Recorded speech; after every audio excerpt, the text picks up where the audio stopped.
ప్రతి సంవత్సరం మన తెలంగాణలో మేజర్గా 50 లక్షలకు పైగా 50 నుంచి 60 లక్షలకు పైగా ఎకరాల్లో వరి పండిస్తారు.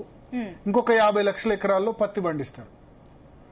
సో మనకు ప్రాబ్లం వచ్చేది 4-5 పంటల కొనుగోలు విషయంలో ప్రధానంగా ప్రాబ్లం వస్తుంది. వరి, కాటన్, పసుపు, మిర్చి, మొక్కజొన్న, ఈ పంటలకు సంబంధించిన కొనుగోలులో ప్రాబ్లం వస్తుంది.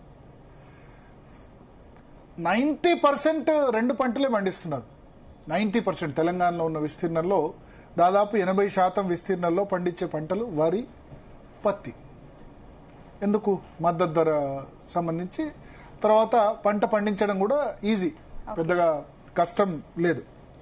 కానీ ఇప్పుడు వరికి సంబంధించి ప్రతిసారి గొడవనే. పంట సంబంధించి వరికి చాలా ఎక్కువ నీళ్లు కావాలి, నీరు చాలా ఎక్కువ కావాలి. మీకు చూడండి, పంటలు ఎండిపోతున్నాయని కూడా చేతికి వచ్చే దిశలో ఏం జరుగుతుందంటే మార్చ్ ఏప్రిల్లో విపరీతమైన ఎండలు ఉంటాయి, అప్పుడు వాటర్ లేకపోతే ఇబ్బంది. సో వరి ప్రాబ్లమే. Cotton corporation of India CCI కూడా సరిగ్గా కొనుగోలు చేయట్లేదు. కేంద్ర ప్రభుత్వ ఏజెన్సీ అంటారు, ఎఫ్సిఐ కొనుగోలు చేయట్లేదు అంటారు. వీళ్ళు సన్న బియ్యం 500 రూపాయలు, బియ్యానికి వరికి అదనంగా 500 బోనస్ ఇస్తామని కాంగ్రెస్ మేనిఫెస్టోలో హామీ ఇచ్చింది. కానీ వరికి మొత్తం వరికి ఇవ్వకుండా కేవలం సన్న వడ్లకు మాత్రం ఇస్తాము అని చెప్పారు. ఆ బోనస్ కూడా ఒక సీజన్లో ఇంకో సీజన్లో వస్తుంది. సో వరేసుకుంటే ఊరి అని కేసీఆర్ అన్నాడు, రేవంత్ రెడ్డి కూడా అంటున్నాడు. ప్రతిపక్షంలో ఉన్నప్పుడు మాత్రం వరిని ఎందుకు కొనుగోలు చేయరని రేవంత్ రెడ్డి అన్నాడు, ఇవాళ బీఆర్ఎస్ పార్టీ అంటది. సో పార్టీలు మారుతున్నాయి. ప్రతిపక్షంలో ఉన్నప్పుడు ఒక విధంగా, అధికార పక్షంలో ఉన్నప్పుడు ఇంకో విధంగా. అప్పుడు వరి వద్దు అని కేసీఆర్ చెప్పినప్పుడు కాంగ్రెస్, బీజేపీ ఆపోజ్ చేసాయి. ఇప్పుడు రేవంత్ రెడ్డి అదే విధానం తీసుకొచ్చి పంటల విధానం మార్పు చెందాలి అంటారు. ఇప్పుడు బీఆర్ఎస్ ను బీజేపీ ఆఫ్ చేస్తాయి. అంటే ఇక్కడ ప్రతిపక్షం, అధికార పక్షం మారుతున్నారు తప్ప విధానం ఒకటే. సో ఒక బాధ్యతాయుతమైన మీడియాగా మనం ఏం చేయాలి? ఈ పంటల మార్పిడిని ఎంకరేజ్ చేయాలి. మనం తినేదానికంటే, మొన్న చేవెళ్ళ ఎంపీ కొండా విశ్వేశ్వరరెడ్డి చెప్పారు, మనం ప్రతి సంవత్సరం తినేదానికంటే 7 times ఎక్కువ పండిస్తున్నాం. ఇవన్నీ ఎక్కడ పోతాయి? గోడౌన్లో, వాటిలో ఎఫ్సిఐ గోడౌన్లో నిల్వ ఉంటాయి. అది కూడా మొన్నటి వరకు, ఇంకా ఇప్పుడు సన్నవడ్లు పెరిగాయి కానీ దొడ్డు వడ్లను ఎవరు తినట్లేదు. సంక్షేమ హాస్టల్ నుంచి మొదలు పెడితే ప్రతి ఒక్కళ్ళకి ప్రభుత్వాలు సన్న బియ్యం ఇస్తున్నాయి, దొడ్డు బియ్యం ఎవరు కూడా తినట్లేదు. ఇప్పుడు తినంది దేనికి పోతున్నాయి? అవన్నీ పిండి పట్టించడానికి, పిండి గిర్నీలకు పోతున్నాయి, అంతే కదా. సో క్రాప్ ప్యాటర్న్ మారాలి. ఇప్పుడు రబీలో ఇంకా దొడ్డు వడ్లు పండించడానికి కూడా అవకాశం ఉంది. 2 సార్లు వరి కూడా పండిస్తున్నారు. కానీ వరి ఎక్కువ వేస్తే భూసారం ఉండదు. ఇదే కొనుగోలుకు సంబంధించిన ప్రాబ్లం. అధికార పక్షంలో, ప్రతిపక్షంలో ఎట్లా ఉన్నా చాలా పంటలు, ఇప్పుడు కూరగాయలు మనం వేరే దగ్గర నుంచి దిగుమతి చేసుకుంటాం. కూరగాయలు లేదు, వేరే రాష్ట్రాల నుంచి టమాటాలు చిత్తూరు, మదనపల్లి రావాలా? ఏ కూరగాయలైనా ప్రాబ్లమే.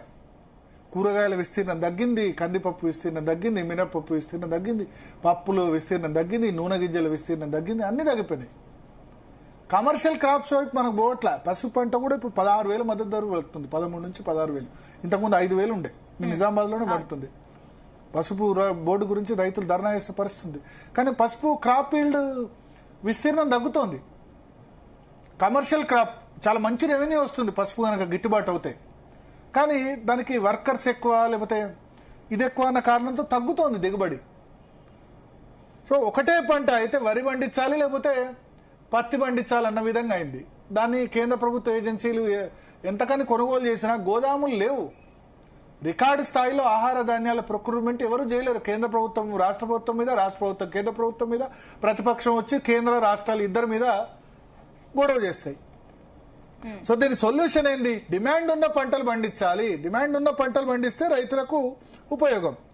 కానీ రైతులకి ఏంది, ప్రతిపక్షంలో ఉన్నప్పుడు ఒక విధంగా, అధికార పక్షంలో ఉన్న ఒక విధంగా ఈ రాజకీయ పార్టీలు బిహేవ్ చేస్తుంటాయి. సొల్యూషన్ ఏంది? Oil palm. కేసీఆర్ సమయంలోనే ఆయిల్ పామ్ ను ఎంకరేజ్ చేయాలి. 20 లక్షల ఎకరాల్లో ఆయిల్ పామ్ పంట పండించాలి అని చెప్పి కేసీఆర్ సమయంలో టార్గెట్ పెట్టుకున్నారు. 2 లక్షల ఎకరాల్లో కూడా పండించట్లేదు. మన తెలంగాణలో సాగుకు యోగ్యమైన భూమి 1 కోటి ఎకరాల పైన ఉందని చెప్తున్నారు. సో మనం 2% మాత్రమే ఆయిల్ పామ్ పండిస్తున్నాం. ఆయిల్ పామ్ అంటే పామ్ ఆయిల్ వచ్చేది, నూనె వచ్చేది. మన భారతదేశం ఆయిల్ పామ్ ఆయిల్ ని ఏం చేస్తున్నాం, దిగుమతి చేసుకుంటాం. మలేషియా నుంచి, వేరే కంట్రీస్ నుంచి దిగుమతి చేసుకుంటున్నాం.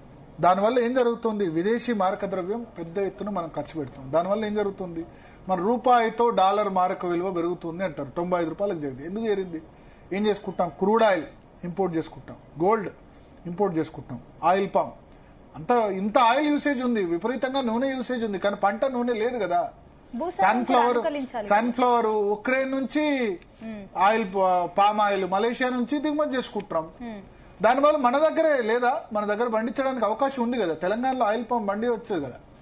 2 లక్షల ఎకరాలు 20 లక్షల ఎకరాలు చేసామనుకోండి, కేసీఆర్ టార్గెట్ అప్పుడు పెట్టుకున్నట్టుగా, మనం వేరే దేశాల నుంచి, మలేషియా నుంచి ఎందుకు, చిన్న దేశం మలేషియా లాంటి కంట్రీ నుంచి మనం ఎందుకు దిగుమతి చేసుకోవాలి. పైగా ఆయిల్ పాము ఒక్కసారి స్టార్ట్ చేస్తే 30 సంవత్సరాలు పంట ఇస్తుంది, మామిడి పంటలాగా. 4వ సంవత్సరం 5వ సంవత్సరం నుంచి పంట వస్తుంది. ఆ రైతులందరూ కూడా చాలా హ్యాపీగా ఉన్నారు. మొన్న సిద్దిపేటలో, నర్మెట్టలో Revanth Reddy oil palm factory start చేశారు.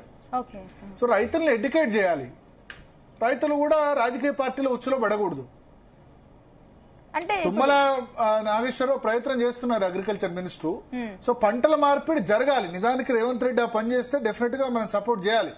రేవంత్ రెడ్డి కాదు, కేసీఆర్ చేసినప్పుడు కూడా వరి వేసుకుంటే ఉరియా, మీ ఫామ్ హౌస్ లో వరి పండిస్తారు, ఇంకో చోట పండించొద్దా. ఆయన క్యాప్సికమ్ పండించారు, చాలా పండించారు, అల్లము, క్యాప్సికమ్ చాలా పండించారు కేసీఆర్.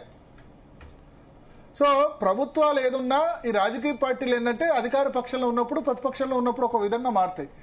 ఈ 20 లక్షల ఎకరాల్లో తెలంగాణలో కనుక ఆయిల్ పామ్ పండిస్తే డెఫినెట్ గా మనం వేరే దేశాల నుంచి దిగుమతి చేసుకోవాల్సిన అవసరం లేదు. మనమే ఏమంటారు, ఇతరులకి ఆదర్శంగా నిలుస్తాం.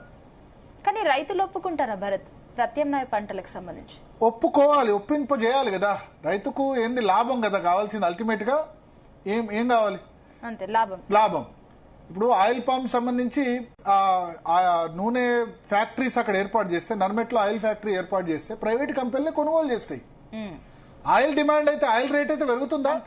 100 రూపాయలు ఉన్న నూనె 200 అయిందా లేదా? ఇప్పుడు ఇరాన్ ఇరాక్ యుద్ధంతో 200 నూనె అయితే రేట్లు అయితే పెరుగుతున్నాయా లేదా? తగ్గడం అయితే తగ్గట్లేదు కదా.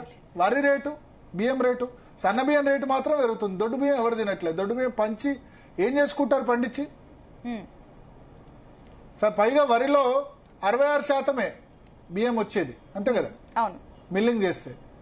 సో ఇవన్నీ డిఫికల్టీస్ ఉన్నాయి. మనం తినేదానికంటే 7 టైమ్స్ ఎక్కువ. మనం పండించిన వరిని ఎవరు కూడా కొనరు బయట. ఓన్లీ బాస్మతి రైస్ మాత్రమే కొంటారు. వేరే దేశాలకు ఎక్స్పోర్ట్ చేయొచ్చు. ఈ బియ్యం మనం పెస్టిసైడ్స్, యూరియాతో చేస్తున్నాం. పైగా రైస్ కన్జంప్షన్ చేసేది ఫిలిప్పీన్స్, ఆ కంట్రీస్. మిగతా కూడా వాళ్ళు కాంటినెంటల్ అమెరికాలో దానిలో బ్రెడ్ అవి మాత్రమే తింటారు, అంతే కదా. మా అమెరికాలో తిన్నా మన వాళ్ళే తినాలి, మన తెలుగు వాళ్ళే తినాలి తప్ప రైస్ కన్జంప్షన్ ఎక్కువ చేసేది మనము, ఫిలిప్పీన్స్, ఇటువంటి కంట్రీస్. వేరే దేశాలకు మనం ఎక్స్పోర్ట్ చేసేది బాస్మతి కూడా ఎంత తింటారు, ఎక్స్పోర్ట్ క్వాలిటీ రైస్, అంతే కదా. సో ఆయిల్ పామ్ అయితే మన దేశానికి ఇక్కడ మన వాళ్ళే తింటారు కదా. ఇంతమంది 100 కోట్ల మంది, 130 కోట్ల మంది ఆయిల్ యూజ్ చేస్తున్నారు కదా దేనికైనా. అది మనం వేరే దేశాల నుంచి దిగుమతి చేసుకుంటాం. దానివల్ల డాలర్తో రూపాయి మారక విలువ 95 కాదు 100, 150 కూడా అవుతుంది. మనం as long as crude oil మనం ఇంపోర్ట్ చేసుకోవడం తప్ప వేరే మార్గం లేదు. మనకు తవ్వుతే నీళ్ళు వస్తాయి, గల్ఫ్ లో తవ్వుతే ఆయిల్ వస్తుంది. కాబట్టి దాన్ని కొత్తగా మనకు నిల్వలు ఉంటే తప్ప అదేం పండించే పంట కాదు కదా. గోల్డ్ మన ఆడవాళ్ళకి, వాళ్ళకి అందరికి గోల్డ్ అంటే ఇష్టం, దాన్ని ఆపరు. మరి ఆపేది ఏంది, ఆయిల్ పామ్ పంట ఇక్కడ వండవచ్చు కదా. సో ఇది రైతులకి అవేర్నెస్ కల్పించకపోతే ప్రతి సీజన్ ఇంతే. ఎందుకంటే ఈ సీజన్ లో వర్షాలు పడతాయి, అకాల వర్షాలు, ఉరుములు మెరుపులతో వర్షాలు. దానివల్ల ఇప్పుడు నిన్నొక్కరోజు లక్షెట్టిపేటలో గోడ కూలి 4 మృతి చెందారు. ఎంత బాధ అవుతుంది. ప్రతిసారి పంట కొనుగోలు అని చెప్పి ఇబ్బందులు ఎదురవుతాయి. రాష్ట్ర ప్రభుత్వాలు, కేంద్ర ప్రభుత్వాలు కొనలేవు. దాంతో దళారులకు రైతులు అమ్ముకోవాల్సిన పరిస్థితి. సో ఈ రాజకీయ పార్టీలు కూడా ఆ విధంగానే బిహేవ్ చేస్తాయి. ఎంత బ్లేమ్ కావాలి, అధికార పక్షాన్ని బ్లేమ్ చేయాలని చూస్తాయి. సో పంట మార్పిడి అన్నదే శరణ్యం. ఇవాళ వీళ్ళ అధికారులు ఉన్నా, వాళ్ళ అధికారులు ఉన్నా, పంట మార్పిడి శరణ్యం. కాకపోతే ఏమవుతుందంటే పంటల మార్పిడి కొద్ది లేబర్ సంబంధించిన కాస్ట్ ఎక్కువ అవుతుంది. తెలంగాణలో ఇప్పుడు బీహార్ నుంచి, జార్ఖండ్ నుంచి, వెస్ట్ బెంగాల్ నుంచి లేబర్ వస్తున్నారు. సరే వాళ్ళని పెట్టుకున్నైనా కొంచెం కష్టమైన పంటలు, కూరగాయలు, ఆయిల్ పాము, పప్పు ధాన్యాలు ఏవి పప్పులే ప్రోటీన్ తినాలి కదా, అవును, అవి కూడా ఇంపోర్టే. అవి కూడా ఇంపోర్ట్ చేసుకోవాల్సిన సిచ్యువేషన్. మాట్లాడదాం మనతో పాటు మాజీ డిప్యూటీ సీఎం రాజేష్